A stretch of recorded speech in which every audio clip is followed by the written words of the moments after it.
یہ جو شرانگیزی پھیلانے والے لوگ ہیں ہم نے بالکل گرفتار کیے ہیں. اس کے اندر ہمارے پاس 100 سے زیادہ لوگ گرفتار بھی ہیں, اور اس کے اندر جہاں پہ یہ جا رہے ہیں آگے, وہ ہر اس اسٹیشن کے اوپر, لاہور کے بعد شیخ پورہ کے بعد آگے, یہ جو سارا جی ٹی روڈ جس طرح یہ پلان کر رہے ہیں, جو کہ میں سمجھتا ہوں نہیں کرنا چاہیے تھا. یہ احتجاج کی بیسیکلی اس وقت اٹس اے نان ایشو. جہاں پہ جس کے بارے میں احتجاج کر رہے ہیں وہ وہاں خوشیاں منا رہے ہیں کہ ہماری ایک اچھی سیٹلمنٹ ہو گئی ہے اور امن کی طرف ہم بڑھ رہے ہیں. اس کے اوپر یہ ٹائم نہیں تھا, اور یہ ایک انتہائی نان ایشو تھا جس کو بیس بنا کے یہ ملک میں صرف انتشار پھیلا رہے ہیں.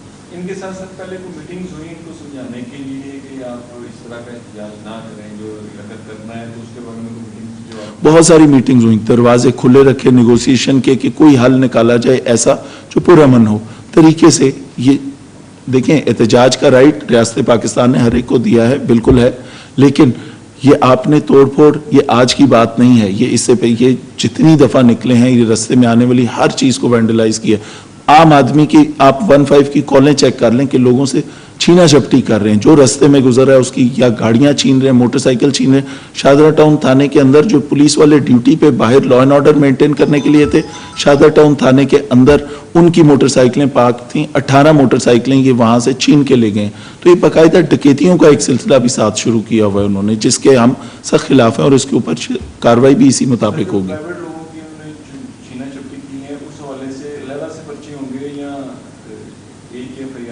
ایک ایف آئی آر نہیں ہوگی. جس علاقے میں جو ایکشن انہوں نے کیا ہے اس متعلقہ جہاں سے جو پولیس کی گاڑیاں چوری ہوئی اس کا وہاں پرچہ ہوگا. اس میں جتنے لوگ تھے, بہت ساری چیزیں, کیمروں کی فوٹیجز ہیں, سیف سٹی کی فوٹیجز ہم نکال رہے ہیں, جہاں جہاں پہ یہ نظر آ رہے ہیں ان کو ٹریس بھی کریں گے, پیچھے بھی جائیں گے, اور ان کو قانون کے بالکل اس دائرے میں انشاءاللہ لے کے آئیں گے.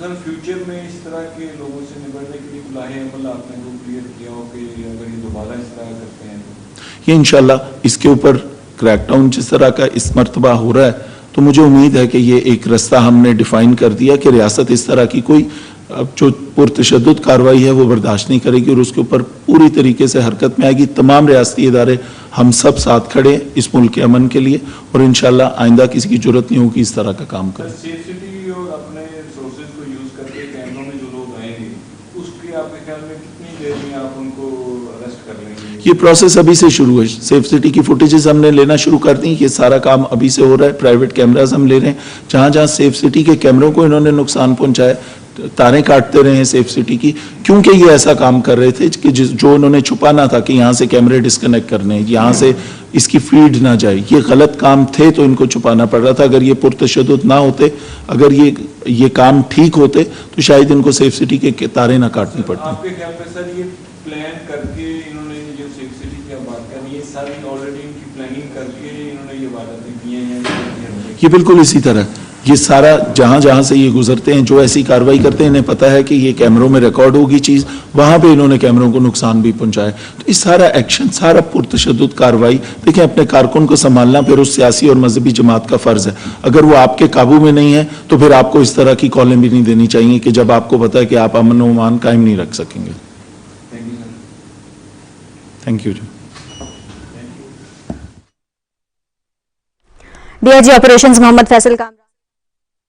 آپ کو بتاتے چلیں لاہور میں D I G operation Muhammad Faisal Kamran کی پریس کانفرنس جاری ہے. انہوں نے کہا ہے کہ 11, 22 اور واسع کی گاڑیوں کو نقصان پہنچایا گیا, جبکہ دوسری جانب اپنے ناظرین کو لیے چلیں گے کہ لاہور میں ڈان میڈیا کی بریڈ پاکستان مہم کے تحت یہ رہی ڈگ آپریشن لاہور ڈگ فیصل کامران کی پریس کانفرنس کا خلاصہ.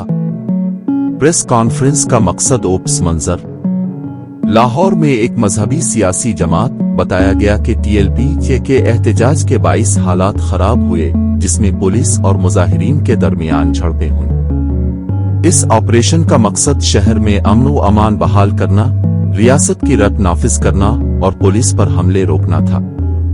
ٹی وی ایک ڈگ نے کہا کہ بات چیت کے دروازے کھلے تھے, مگر احتجاج کرنے والے گروپ نے احتجاج جاری رکھا اور قانون شکنی کی. ٹی وی ایک اہم نکات جو ڈگ نے بیان کیے. ایک حالات کلیئر کر دیے گئے. انہوں نے دعویٰ کیا کہ لاہور میں صورتحال گراؤنڈ اپ سے کلیئر کی گئی ہے, یعنی ہر اہم مقام سے احتجاج کا دائرہ ہٹایا گیا. ٹی وی ایک 2 پولیس کو نقصان, کارکنان کا رد عمل.